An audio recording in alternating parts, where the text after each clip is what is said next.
everybody, and welcome to Going for Goldbridge. We are going to be talking about addiction and taking your questions. We've done obsessive compulsive disorder, we've done mental health, and addiction is something that, look, I personally have had issues with it. I will talk about that in the show. I think it's an important thing to talk about. I think it's a taboo. I think people get ashamed about it. I think people definitely keep quiet about it. So we will be talking about that. We'll be taking your questions as well. One of your questions that I always get asked consistently over the years has been, are you a tits or an ass man? Now, my initial reaction to this is very sexist. Do I like women's tits or do I like women's ass? Or maybe women's or men. Let's be equality street here. For me, it's just women, but for some of you lot, maybe you like men's ass, men's boobs. Or maybe you're a woman and you want to objectify men. But what I would say about this, I've refused to answer the question because I like both. I also like sense of humour. That's the safest answer. But what makes me think about this is tits or ass, and I'm sure many of you watching will be happy to objectify men or women and say which you prefer is. If women or men are so put out by being objectified about men picking their or women picking their tits or their ass, then why do so many women have boob jobs and bum jobs? And I'm not talking about something down the back alley with a bit of lube. I'm talking about Kim Kardashian and people like that who have stuff shoved in their bottom. Again, not in an anal way. I'm talking about plumpers or whatever they call. Not that sounds like a Trump. Yeah. I'm flustered because I don't know what they do, but basically they have injections in their bottom, not through their anus, that make their bottom get bigger. But maybe they're doing it because people objectify them so much that they want to have a good ass or boobs. It's a circle. It's a vicious circle. What I just say is just do what I do and focus on the sense of humour. Anyway, I've got myself out of that mess, but I didn't really get myself into that mess. But you know what I mean. We objectify ourselves, and this is why if you get a spot, you cover it up, and things like that. It's the world we live in, or is it? But look, I want to talk about addiction. This is a serious thing, and the good thing about this show is that it does bring out things that people maybe aren't aware about me, but it also hopefully helps a lot of you lot as well. So addiction, I ain't gonna say addiction gets to everybody, but it certainly is something that hit me about 10 years ago in relation to gambling addiction and hardcore porn addiction. No, that's a joke. I love tits. No, I don't. I'm joking because of this thing I said at the start. Although, actually, I've probably told this story before, but it might have been when the channel was a little bit smaller. And we've hit 50,000 subscribers, by the way. So I just want to say thank you to everybody for that. I'm glad I didn't do it at the start because I think that sounds a bit pretentious. 50k? No, we've hit 50,000. So the people who actually want to watch this video will be aware of that. So please do subscribe if you're new, by the way. But 50,000 subscribers on this channel when really I don't do loads on it. I need to do more, really. Got some plans in the new year. But yeah, I told this story before. Porn addiction. Not me. I think most teenage lads have a porn addiction. I wouldn't even call it an addiction. I think it's unfair on addiction, which is an illness, I would say. Curiosity is porn when you're younger and older, maybe. I don't watch it anymore. Anyway, this story, this is a story, and it's a true story. A friend of mine, when we were at school. One Monday morning we were on school, and we were waiting for the school bus, and he got on, and he was normally quite a confident lad, like he was quite popular with the girls because he had the gift of the gab and whatever, and he was very subdued. And I said to him on the bus, what's gone on? And he said, I can't believe what's happened this weekend. And I was like, what? And there was a few of us there, to be honest, and we were like, what? And he said, I was upstairs in my room, and his room, as you walk into it, so there's the door, and as you walk in the door on your left, his bed would be on the left, but it was one of those beds that wasn't up against the wall. It was like in the middle of the room, so the head rest of the bed was against the wall, but you could walk round either side of the bed. And then there was a window, and he said, I was in my room having a wank, and my mum walked in, but when she walked in to tell me dinner was ready, I was facing the window with my back to her on the corner of the bed. And I said, I'll be down in a minute. And she said, let me just get that washing. And I would have got away with it, but as she walked round, she could see I had my pants round my ankles and my tadger in my hand. And she just went, took the washing down and went downstairs. And then I had this horrible sort of death row walk where I had to come downstairs knowing that she knew what I was doing and she might have told everybody else. And he said it's been an appalling weekend. I just feel so ashamed. Of course, in between, we just laughed, and I've just told the story there. I just think it's a very funny story, and I'm sure a lot of people have been caught out by that, and they won't want to share that story. So fair play to that mate of mine for telling us. We had a good laugh about that, but I think a lot of boys can relate to that story. Not that that it's happened to them, but how horrible it would be to happen if it did happen. Anyway. Another question I just want to touch on before we talk about addiction as well is how many times did you do your driving test before passing? Says at G Clutch driving. I see what you've done there with your Twitter name, or is it a coincidence? Twice. I passed the second time, and to be honest with you, I don't like losing, and I overanalyze things if I'm not successful. And when I failed my driving test, I was furious for about 2 weeks. It really pissed me off. Really pissed me off failing the first time. And I failed because where I did the driving test, every time at the driving school, you drive down this road, there was a dual carriageway. We'd always cross it and go to the right. And every single time I'd done my driving lessons, we'd done that. And on the day of the driving test, he said, I want you to go straight over the dual carriageway, over to the other side. And I went over and right. And he went, I told you to go straight over. And I went, oh yeah, it's because on my lessons I'm so used to it and I'm a little bit nervous. And he bloody marked me off for that. Twat. Anyway, I've passed it the second time. And the funny thing is, on the second time I went to came up towards a roundabout, stalled it, but then instantly got it back. And he said, I would have failed you, but that was remarkable saviour in the way you got the car back and didn't panic. And I went, yeah, I am a professional. Anyway, let's get on with addiction, because this is something that I do want to talk about. So addiction for me is something that I don't know. I mean, is it linked in with mental health? I don't know. But addiction, right? You get a lot of things about gambling, but definitely drug addiction, drinking, porn can be an addiction, eating, shopping. Addiction is addiction. Addiction for me is my perception of it is that it's something that is in people that smoking is one as well. That really, I think for me, I'm going to say this from the start, and no glove fits everybody, unless it doesn't. No glove fits anybody. It's either too big or too small or a perfect fit. And I think, like mental health and like many other things, gambling addictions or any addiction are very different, and they're very different for each person.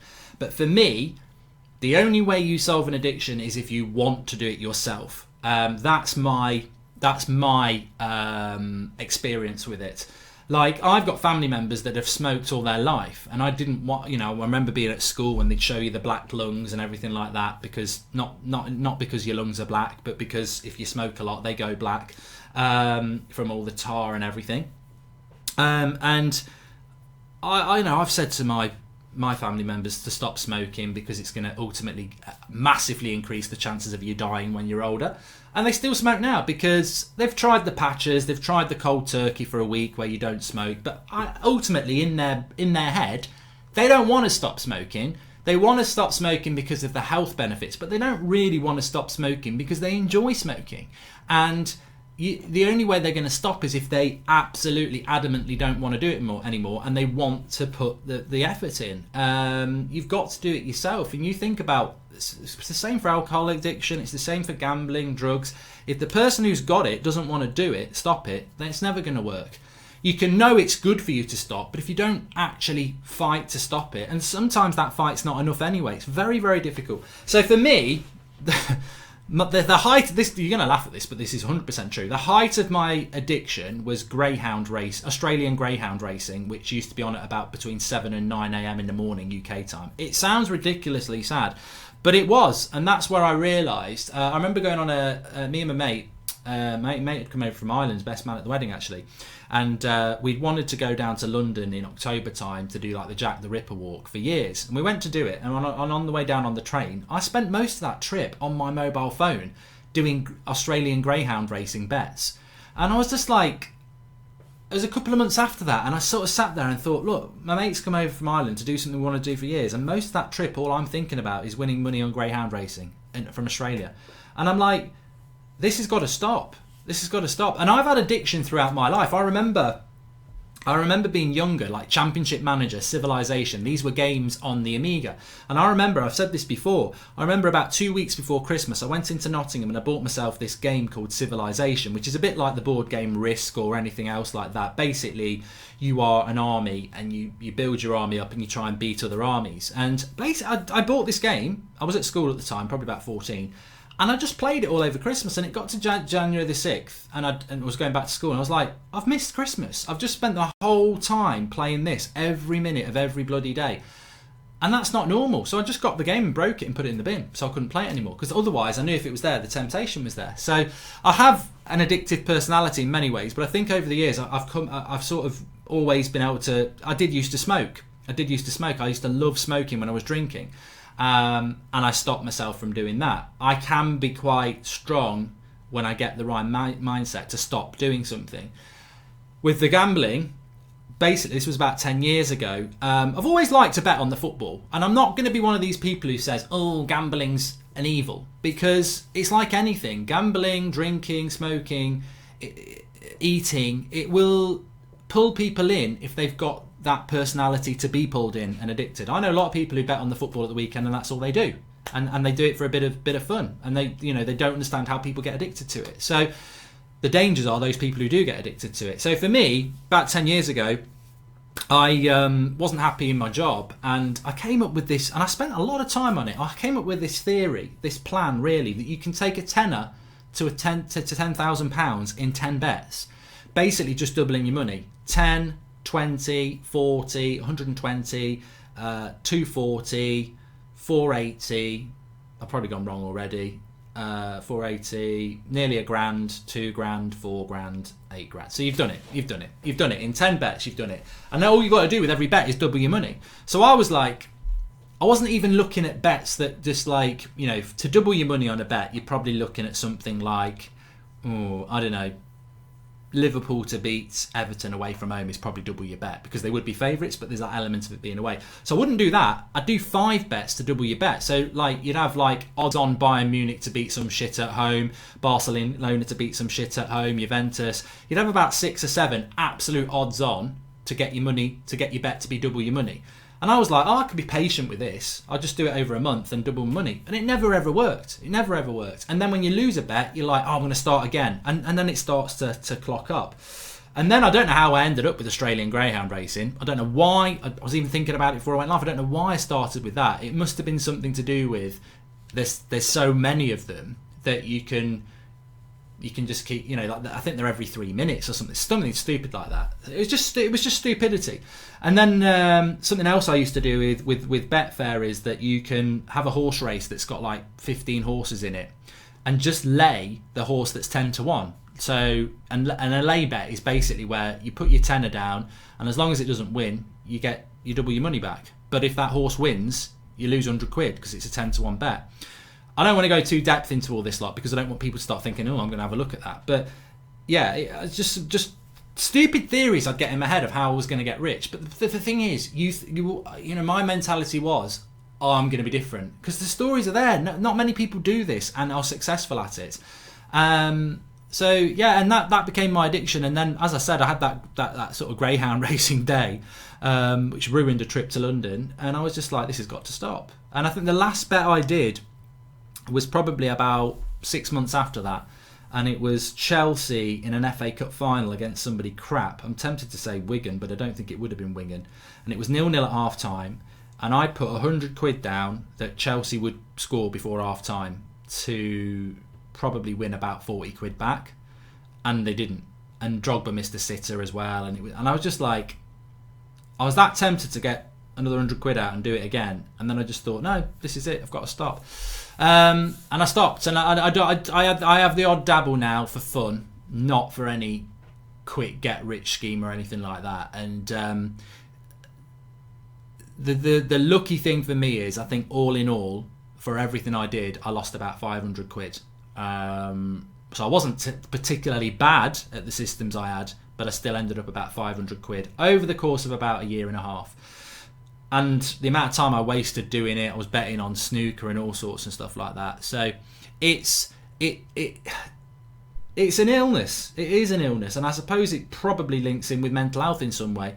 But for me, it was an aspiration to make my bad life better. But my life wasn't that bad. I just wanted to make it better, and I felt that through gambling I could do that. And it was stupid. And it became an addiction, and it became an obsession. And much the same as that computer game when I was a lot younger for 2 weeks, it took over a lot of my spare time doing it. And there's a lot of people who suffer with this. And it can be drink, it can be drugs, it can be smoking, eating, shopping, a lot of things. And ultimately, I think my only advice from it would be is that it's real. I mean, even speaking to you a lot about it now, I do feel an element of embarrassment about talking about it, because I know it's embarrassing what I was trying to achieve. Logically, this is the thing. Logic doesn't come into the mind of an addict, because logically you would never do it. But this is what I mean. I think that it's got to come from the person who's got the addiction to stop it, because everybody will tell you logically you shouldn't be doing it, but in your mind there's something telling you to keep doing it. So if you do suffer with it, or you have suffered with it, then again I think it's just a matter of talking about it, because I think a much like depression or whatever, there is this taboo about addiction and embarrassment to it. I mean, if you walk into your mate today or your family and say, I'm addicted to Big Macs, or I'm addicted to porn, or I'm addicted to gambling, or I'm addicted to drink, there is that fear that you are exposing yourself to not ridicule but embarrassment, and you know, it's a lot of people suffer with it. And again, with there's strong addiction, there's mild addiction. So yeah, I think it's an interesting thing, and I certainly don't have an answer to it. I just think that it's something that probably affects quite a lot of people. But I certainly don't think that, you know, because there are alcoholics, alcohol should be banned. Because people are addicted to food, that, you know, fast food should be banned. And gambling, again, I personally don't think gambling should be banned, even though I felt I was a victim of being addicted to it for a year and a half. I don't. I think it's people who... Addiction is its own thing, is what I'm trying to say. It doesn't matter whether gambling exists or alcohol exists. There'll be something else that's destructive that the person will find, because it is an illness, I think. So the illness needs to be treated. Where does addiction come from? Well, for me, with the gambling, it came from wanting to better myself, I suppose, in a job that I'd become a bit pissed off with. Going back to being a younger lad, and the game addiction. Why was that? I just bought a game that I liked, and I became addicted with it because I liked it so much. I wasn't unhappy. I wasn't unhappy at that time. I just really wanted this game, and I spent forever playing it. And a lot of, you know, I see it with family members, Fortnite. And friends, you know, they're absolutely addicted to it. And what you know, where's the destruction in that? Well, it's taking you away from your life, I suppose. But is it any more destructive than gambling? Well, yeah, gambling, you can lose your house because you keep spending money on it. Fortnite, I don't know how it works, but you're just spending time on it. But they're still the same thing. Anyway, let's move on and take some of your questions. Are you good at any other sports? And if you were, did you play at a competitive level, says Wesley? I'm brilliant at water sports, but I'm dumb. And last meal on death row, says James. I think I'd spend so much time moaning about being on death row that really food would be a secondary thought, to be honest. Thoughts on DT's new hood that protects his cap? I think it's a very good, clever move. You know, he doesn't want to expose his forehead, so he needs to keep something on there. General election prediction, says Tom. I don't do the politics. Oh, it's Tony, not Tom. I need to wear my glasses. It's the N and then an I, not an M. General election prediction, I have none. For me, it's the Brexit election. That's what people. That's the only advice I'm going to say. People should vote on whether they want Brexit or not. Not all this other, because they're all lying. You know, they're all lying. I saw one of the party leaders last night. He's gonna do all this great stuff, but then he ain't got the money to do it. And then they're all lying about that. So realistically, I just feel that this whole election was called to resolve the Brexit issue. That's what it's all about. We can pretend it's about the NHS and everything else. Those problems are there, I agree, but this election was brought forward because of Brexit. So that's what I'm going to be voting on, because to be honest, the rest of it, they'll all be fucking lying. Who are you voting for, says Mr. Aslan? Well, that answers that. Snog, marry, avoid, Susan Boyle, Kate Hopkins and Madonna. Well, Madonna's the best of the lot, so I'd snog her. Avoid, oh God, it's tough. Susan Boyle's probably a nice person, so I'll marry her. We just won't do anything other than chat. And avoid Katie Hopkins. She'd do my head in. I don't agree with her ideas, and she'd be a nagger, you can just tell. Yeah. I'm not doing football. If the moon was made of cheese, what cheese would you like it to be? Cheese, please, Gromit. Wensleydale at the moment. I like Wensleydale over Christmas. Bit creamy. Wouldn't be able to eat a lot. Best childhood holiday, says Christopher. Probably Cornwall. I've preferred my abroad holidays since I hit the age of 18. Yeah, probably Cornwall, which is in the UK. Favourite historical figure, says Hollow. Well, as a Nottingham lad, Robin Hood's quite good. Yeah, Robin Hood's probably a safe bet, isn't he, to be honest? Did he exist? What weird food combination do you enjoy and why, says Douglas Statman. Well, I think I've mentioned this before as well. A nice, ideal snack. Because lunch, for me, your evening meal... I won't call it dinner or tea because that's a debate in itself. What do you call it actually? Evening meal, dinner or tea? What's for dinner? I do. But I live further south now and with people who are from the south. So when I was a lad, I used to say tea, but now I say what's for dinner, meaning night, and it's lunch. But when I was a lad, dinner was dinner time, meaning lunchtime, and tea was tea time, meaning the evening. I have turned into, I'm sorry to say, I've bleached my roots. I'm starting to say dinner is dinner time. No, I haven't. Oh, I'm getting confused. Dinner is night time and lunch is dinner time. I'm getting myself confused now. So my weird food combination, Douglas, to get back to it, I like, for a lunchtime snack, toast. I then butter it with peanut butter, not normal butter, baked beans, and then open a packet of Walker's crisps, sprinkle it all over the top. Lovely stuff. Or, if I haven't got crisps, some nuts on the top as well. I'm nuts, I'm crazy. That's the sort of thing I like as a weird thing. But I know somebody, my brother's wife actually, has ketchup on everything, whether it's a Sunday dinner or not. And I like ketchup, although for some reason I've quit ketchup. I used to have ketchup quite a lot, so I've just quit it just to see if I can do it. Again, this is me. This is the Goldbridge sort of inner steel. I can become addicted to something, but then I can just walk away. And I've walked away from tomato ketchup. I haven't had ketchup on my dinner for ages, and I used to have it on a lot of things, but I'd never have it on a roast dinner. I'd draw a line there. Is there any dessert better than a Rolo dessert, says Michael Dunn. I don't have many Rolo desserts, but I do like it. Worst United player of the decade, don't care. And will there ever be a boy who can... Yeah, I've read that one before. He-Man or Thundercats, Ryan. He-Man for me. I didn't really like Thundercats. I think they were an Asda version of He-Man. I think you're spot on there.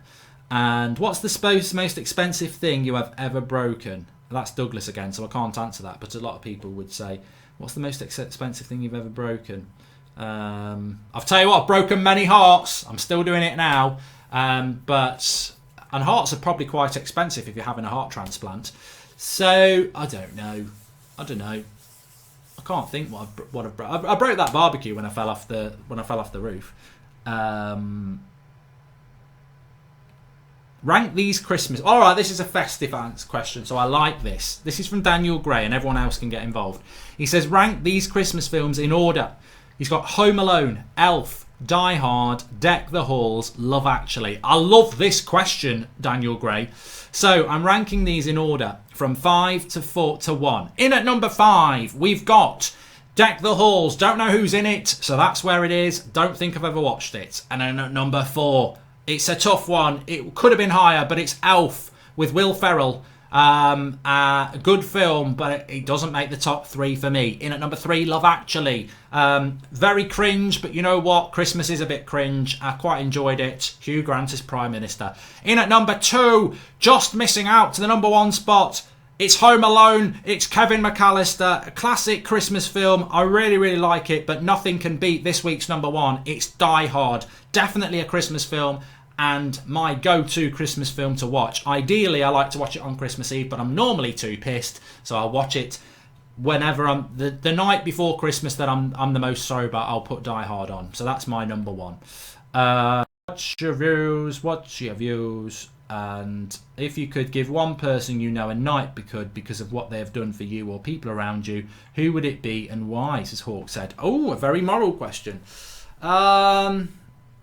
I'd probably give it to myself, because I'm being serious. I would, because I'm quite a selfless person who does a lot of things for a lot of people, and I think deep down I have a persona of being quite moody, a moody personality, and quite, explosive not the word, but opinionated. And I think that masks how good a person I am. Like, I'm very loyal. I'll always try and help people out. And I'm not selfish, so probably give myself a knighthood, really, because I mask that sort of niceness with my, opinionated attitude. I am joking, bloody hell! I've convinced you all. Then, I will take a knighthood if it's on the offer, but I'll probably have to say my wife, because everything I've achieved is down to her, really. Whether it's kids, the life we have, the life we've built, so it wouldn't be possible. And she's sort of happy to be not in the background, because she does well at her life. She just doesn't want to get in front of camera. Not a lot of people do. So yeah, I think it would have to be that person for me, because they've made the biggest difference to my life. A lot of people asking about favourite cheese lately. I've been seeing this a lot. I've never visited an African country. No, I haven't.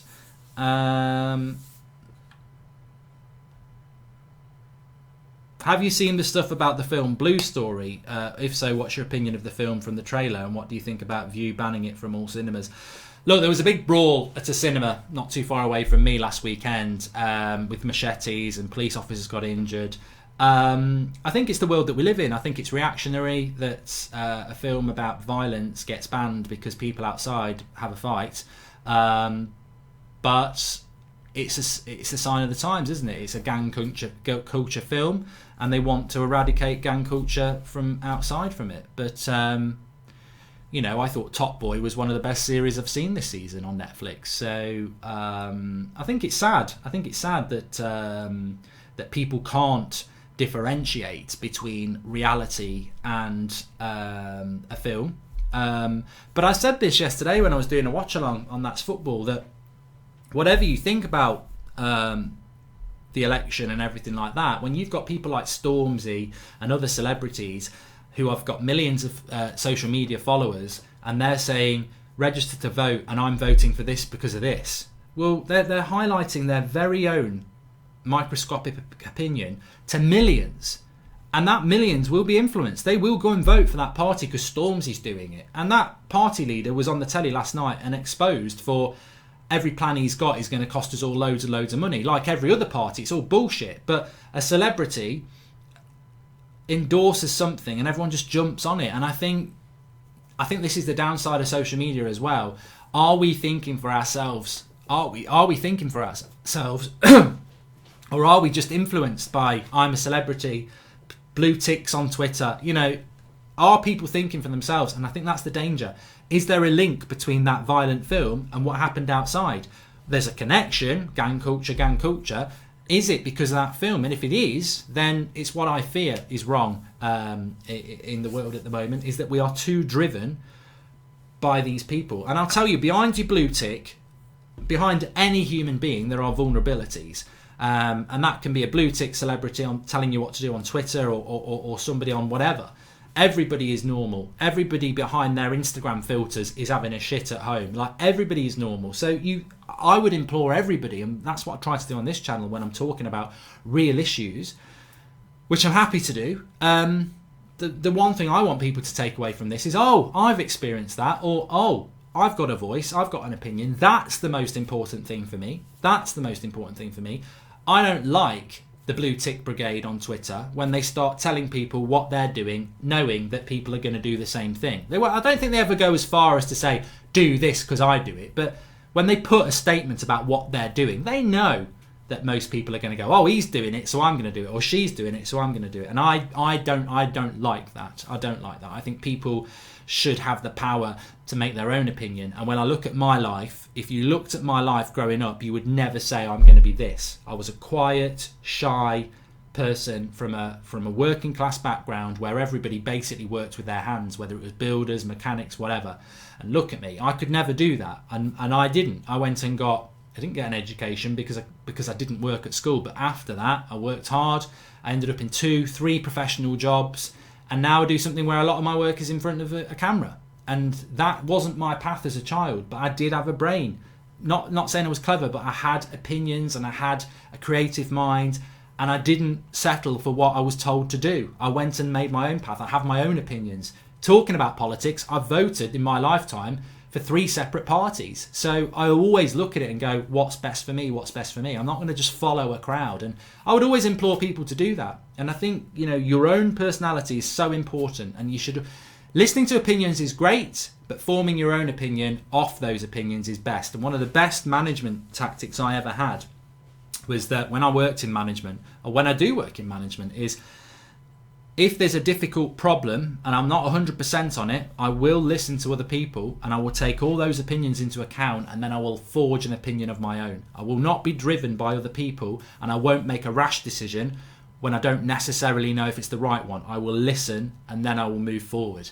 And I'm confident that I can make that right decision. And sometimes it will be right, and sometimes it won't be. But going along with what everyone else says, I don't like it. Anyway, thanks everyone for watching. Smash a like on the video. I hope there's something in the video that you've enjoyed. Make sure you follow me on Twitter at Mark Goldbridge so that you can put your questions on there in future. And if there's any big topics you want me to talk about in the future, I'm happy to do it. And I hope with the addiction thing, whether you understand it, you've had it, or you're suffering with it, or you never have, you start to sort of understand that it is normal. A lot of people have it, and it's not something that you should be ashamed of, unless it's something that you're addicted to that's illegal. Obviously, that's not right.